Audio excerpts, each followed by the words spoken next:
বক্সের ভেতর ঢুকে পড়ছে, নিজেই শট। পুরুষ দলের মতো জাতীয় নারী দলকেও সমর্থন দিয়ে অনুপ্রেরণা যোগাতে ভক্তদের অনুরোধ করেছেন জাতীয় নারী দলের তারকা স্ট্রাইকার ঋতুপর্ণা চাকমা। আগামীকাল 26শে নভেম্বর ঢাকার জাতীয় স্টেডিয়ামে ট্রাই নেশন সিরিজের প্রথম ম্যাচে শক্তিশালী মালয়েশিয়ার বিপক্ষে মাঠে নামবে পিটার বাটলারের শিষ্যরা।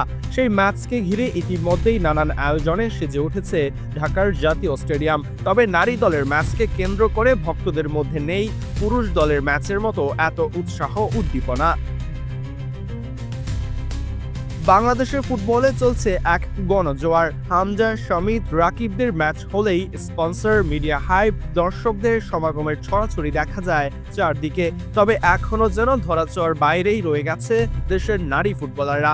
অথচ মাত্র কদিন আগে তারা দেশের ফুটবলের সবচেয়ে গৌরবমণ্ডিত উপলক্ষ নিয়ে এসেছিলেন। প্রথমবারের মতো এশিয়ার শ্রেষ্ঠত্বের ময়দানে বাংলাদেশকে কোয়ালিফাই করেছিলেন এএফসি এশিয়ান কাপের মূল পর্বে। হামজা, সমিত, তপুরা এশিয়ান কাপের মূল পর্বে যেতে না পারলেও ঋতুপর্ণা, আফিদা, মনিকারা ঠিকই টপকেছেন কোয়ালিফাইং বাধা।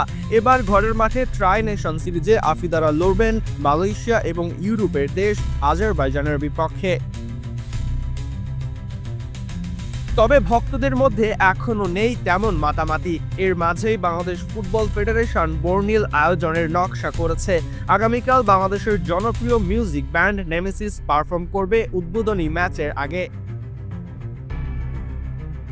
তবে সব ছাপিয়ে ঋতুপর্ণাদের কণ্ঠে এখনো বইছে আক্ষেপের ছাপ। পুরুষ দলের মতো তারা পায় না মিডিয়া হাইপ, তবুও তারা দেশের জন্য বয়ে আনছে একের পর এক গৌরব। আগামী বছর অস্ট্রেলিয়ার মাটিতে এশিয়া কাপের মঞ্চে প্রথমবারের মতো বাংলাদেশের পতাকা বহন করবে যেই তহুরা, ঋতুপর্ণা, মনিকারা। তারা এখন সর্বোচ্চ অ্যাটেনশনই প্রাপ্য ভক্তদের কাছে, আমলটা বললেও তো ভুল হবে না। পরাজয়ন, ডি স্পোর্টস।